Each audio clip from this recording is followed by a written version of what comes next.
안녕하세요. 오늘도 사연살롱을 찾아주셔서 감사합니다.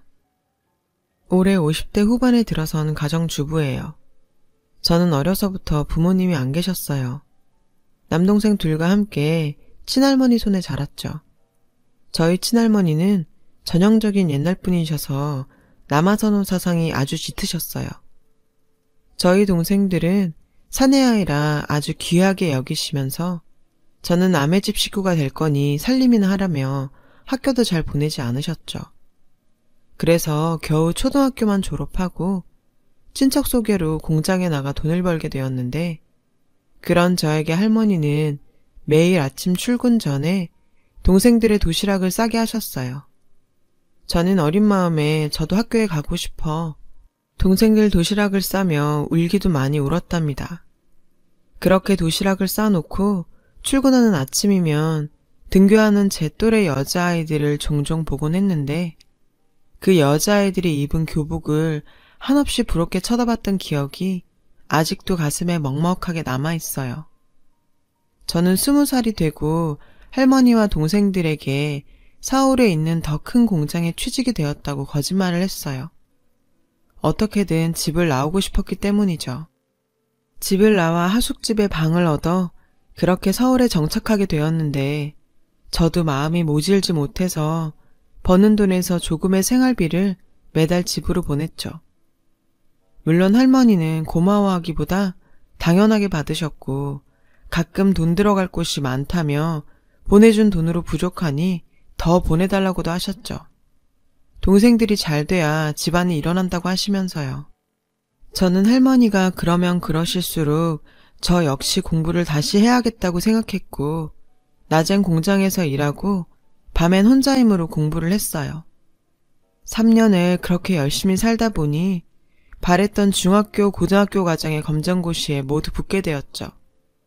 그땐 정말 제가 금방이라도 무언가 될 듯 너무 기뻤어요.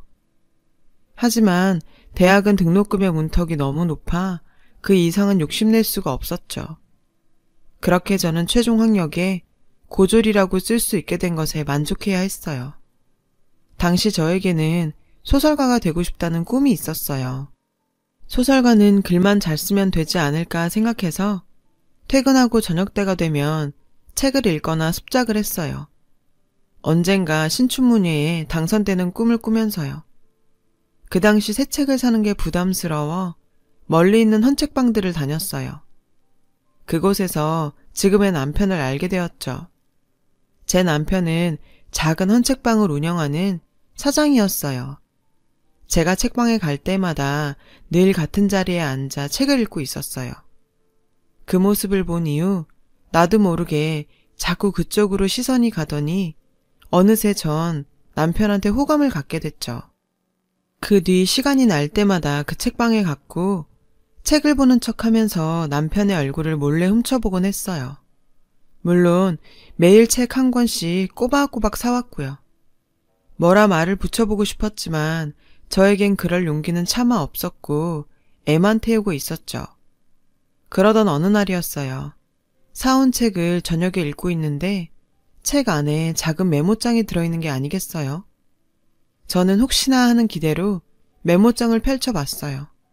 하지만 메모장 안엔 책 제목들만 여러 개 적혀있을 뿐이었죠. 먼저 책 주인이 적어놓은 메모장인가 보다 하고 저는 실망한 채 잠이 들었어요. 그리고 다음 날도 어김없이 남편이 운영하는 헌책방에 갔어요. 그날도 책을 읽으면서 남편을 힐끔힐끔 쳐다보는데 그날따라 남편의 행동이 조금 부자연스럽더라고요. 저는 저 때문에 그런가 싶어 보던 책을 책장에 꽂아놓고 가게를 나오려 했어요.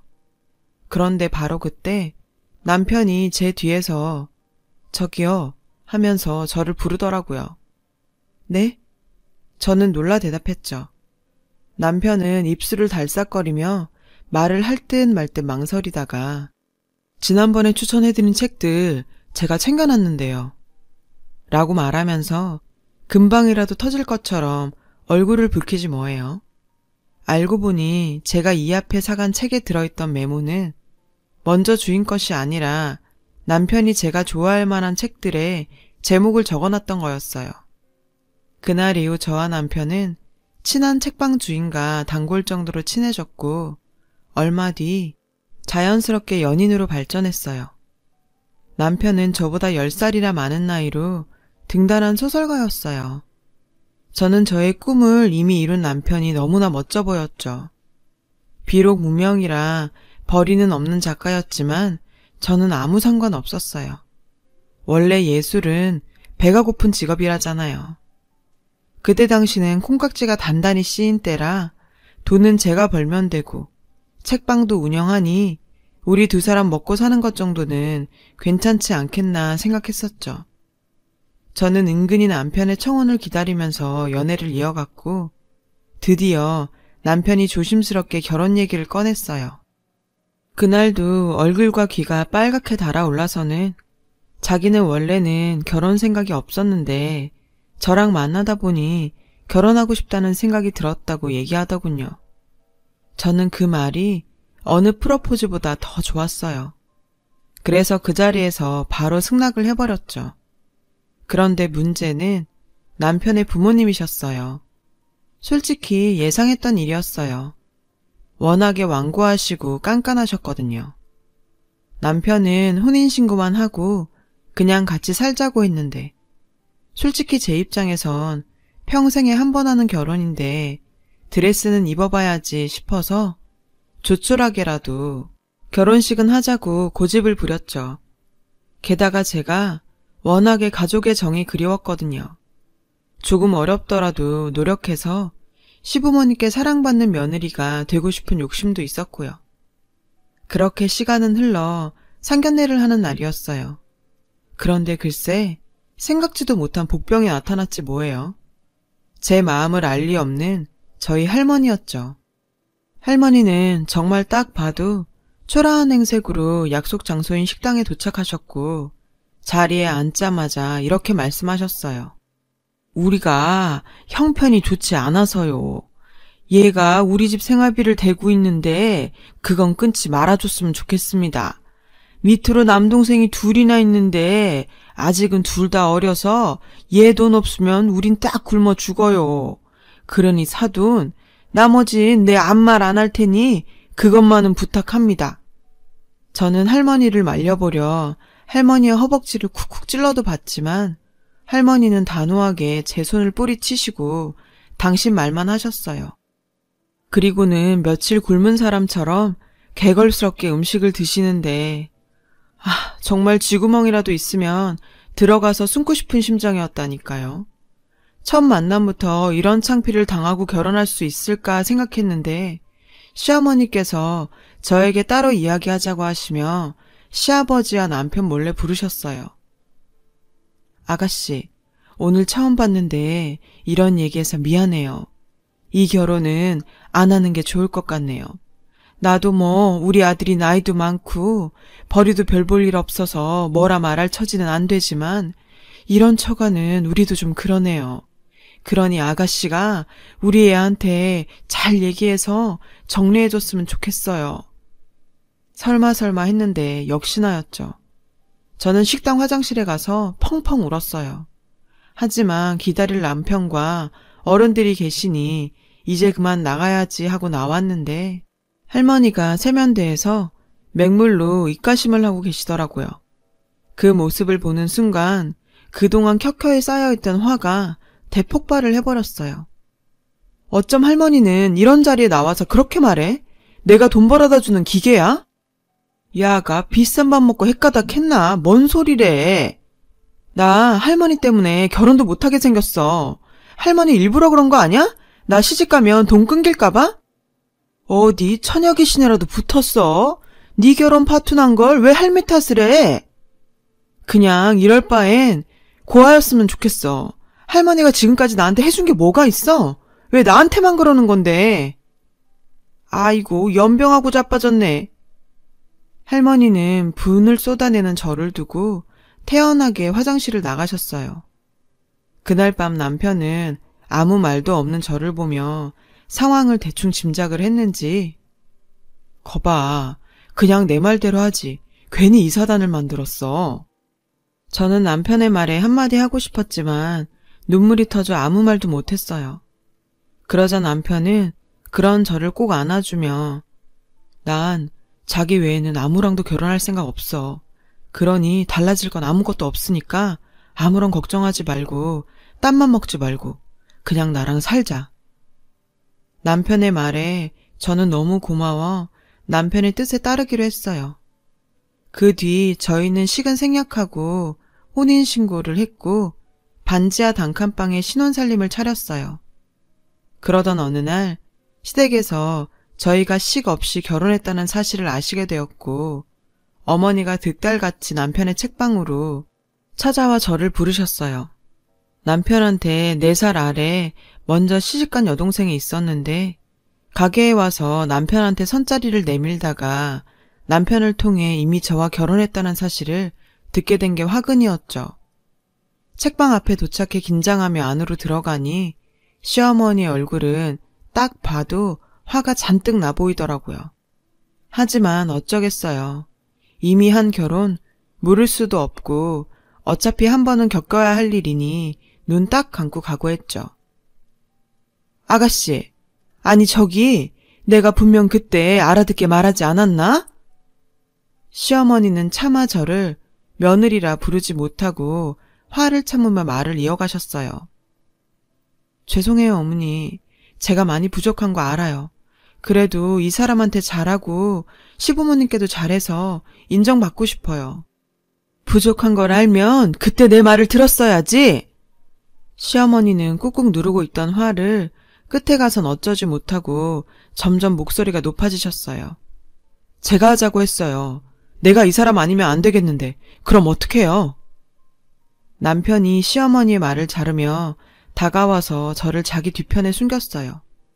그런 당신의 아들의 모습을 보시고 시어머니는 어이가 없다는 듯 말을 잇지 못하다가 그럼 그냥 혼인신고나 하지 말고 살지. 식도 못 올리면서 왜 신고까지 해? 아버지 동사무소에서 일하시는 거 몰라? 시어머니는 그 부분이 가장 마음에 걸리셨던 것 같았어요. 차라리 동거나 하다 깨졌다면 모든 게 비밀로 넘어갔을 텐데 혼인신고까지 하는 바람에 이력이 남아 들킨 거였어요. 내쳤던 아들이지만 그래도 시아버지는 그런 아들의 이름과 주민등록번호로 아들이 어디에 사는지 누구랑 함께 지내고 있는지 조회를 해보셨나 봐요. 시어머니 앞에서 저는 죄인인지라 이러지도 못하고 저러지도 못하고 애만 달았고 남편은 이제 자기 인생 그만 놔두라며 버티고 있고 정말 가관도 아니었어요. 당시 남편은 소설을 쓰고 있었는데 환경이 이렇듯 시끌시끌하니 작업도 잘 안 되는 것 같았고 저는 저대로 이 꼬인 관계를 어떻게 풀어야 하나 고민이 깊어만 갔어요. 그러다 제가 한 가지 방법을 찾아냈어요. 바로 손주였죠.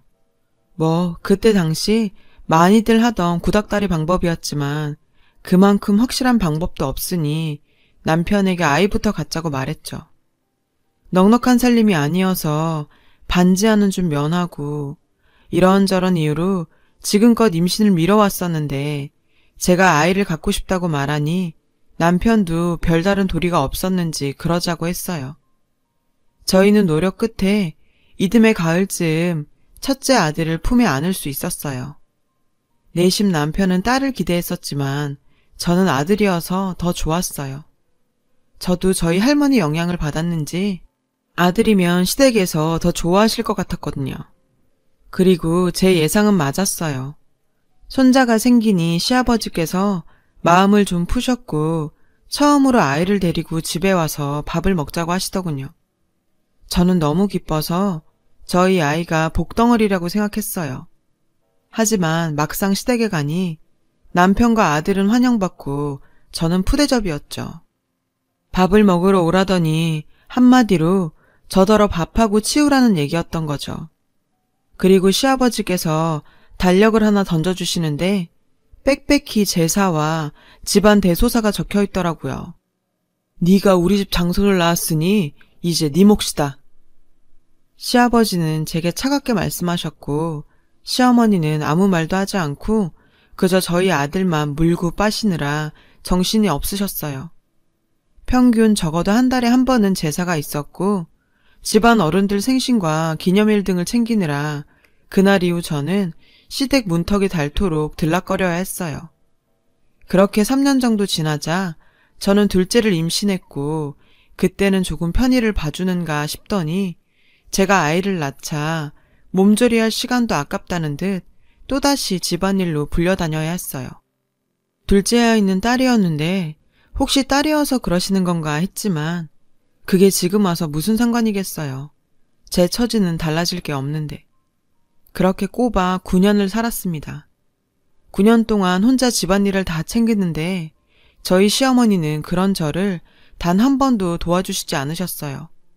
오히려 마음에 들지 않는 게 있으면 꼬투리 잡기 일쑤였고 시아버지 앞에선 어쩐지 더욱 저에게 뭐라고 하시는 것 같아 전 집으로 돌아오면 괜히 남편에게 성질을 부리곤 했어요. 그러던 중 찬바람이 불기 시작하던 어느 날 시아버님이 대장암 판정을 받으셨어요. 그것도 사기였죠. 몸도 쇠약해지신 데다 전이도 연세에 비해 빨라서 정말 손도 제대로 써보지 못하고 장례를 치르게 되었어요. 미운 정도 정인가요? 눈물 한 방울 나지 않을 것 같았는데 제가 글쎄 울고 있더라고요. 살아생전 며느리에게 정 한 번 주시지 않고 떠난 시아버지셨는데 지금 생각해도 제가 그땐 왜 그렇게 울었는지 잘 모르겠어요. 모질게 구셨던 그 모습 하나하나도 정이부터 그리웠는지 살아생전 아버님 모습을 곱씹으며 그렇게 울었나 봐요. 그런 제 모습이 신기했는지 아니면 기특했던 건지 발인을 마치고 돌아오는데 시어머니께서 저를 조용히 부르시더군요. 이제 제사는 애들 조부모님하고 내 시아버지 정도만 하자꾸나. 저는 깜짝 놀라 아무 말도 하지 못했어요. 내 시아버지가 워낙에 자기 집 일이라면 융통성이 없어서 그 많은 제사랑 대소사를 다 챙겼는데 이제 뭐 네 시아버지도 죽고 없는데 그렇게까지 해야겠니? 저는 시어머니의 제안이 너무 놀랐고 그래도 되나 싶은 생각이 들어서 그래도 갑자기 제사를 안 지내면 다른 어른들께서 뭐라 하시지 않을까요? 라고 말했고 그건 나한테 맡기고 너는 오늘 내 식구 다 데리고 내 집에 가서 자거라. 그리고 별다른 일 없으면 얼굴 보지 말고 지냈으면 좋겠다. 내 말 무슨 뜻인지 알겠지? 그렇게 시어머니는 당신 말만 하시고 가시는데 저는 혼자 남아 멍하니 이 상황은 뭘까 생각했어요. 저를 예뻐하지 않으신다는 건 알았지만 보지 말자니 너무 어이가 없고 황당해서 웃음만 나왔어요. 그날 이후 저도 악에 받쳐서 시어머니께서 하자시는 대로 했어요. 몸이 기억하는 제사와 대소사에도 아랑곳하지 않고 모른 척, 아무렇지 않은 척하며 지냈죠.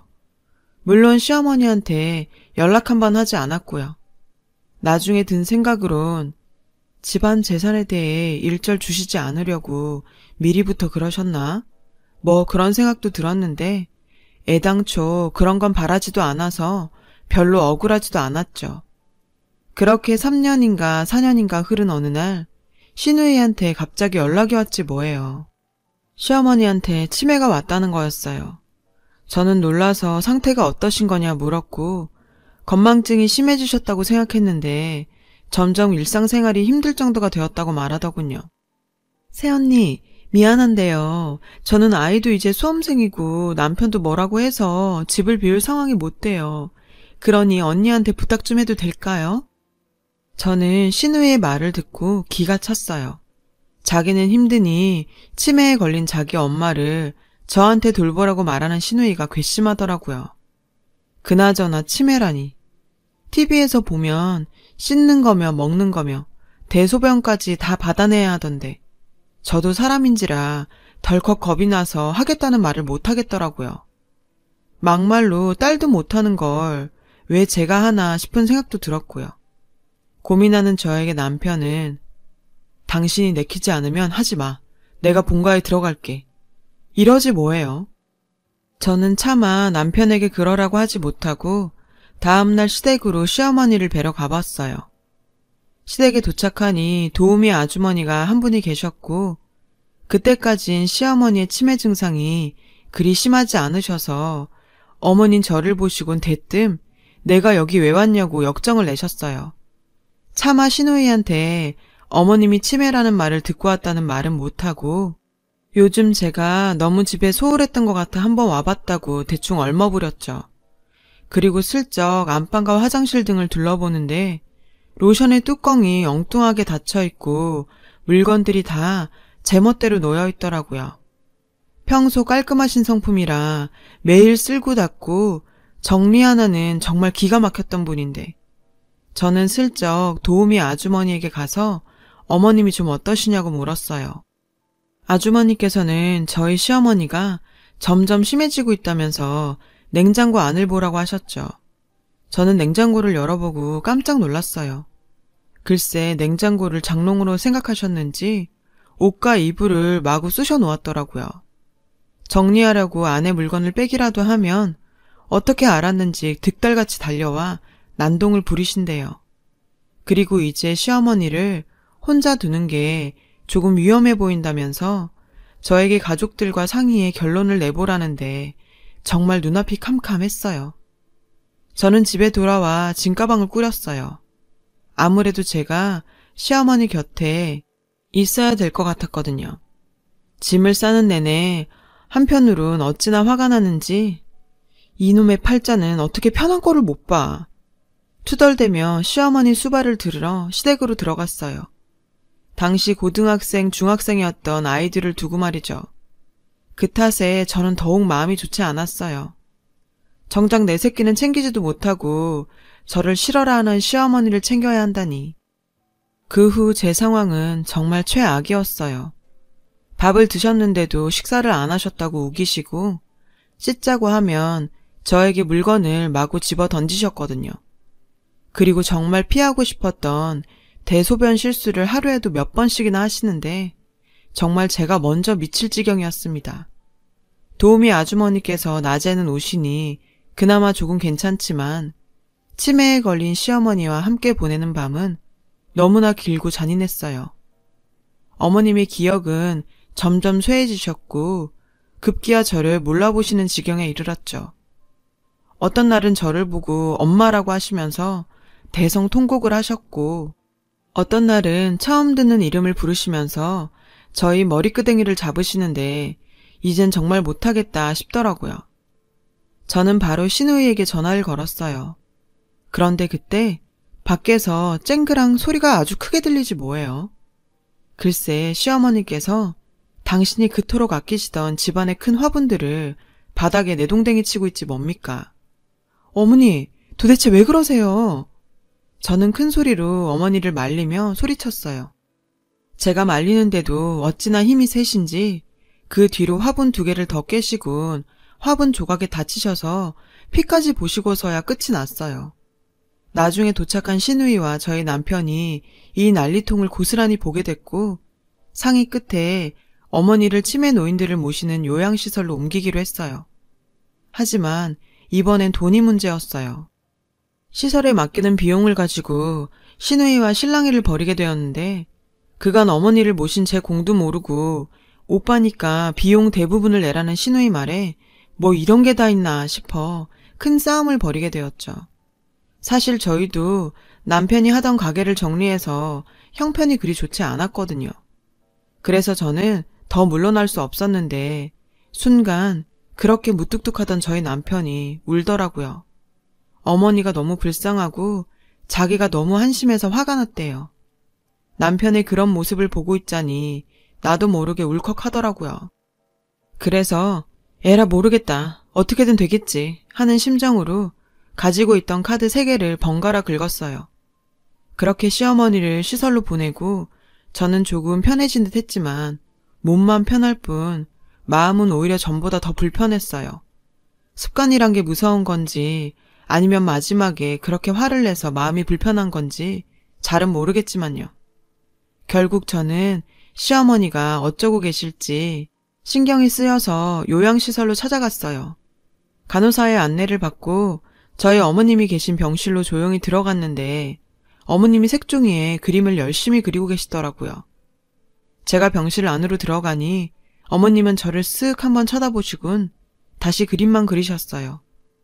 뭘 그렇게 그리시나 슬쩍 보니 형태도 알아보기 힘든 무언가를 아주 많이 공들여 그리고 계시더라고요.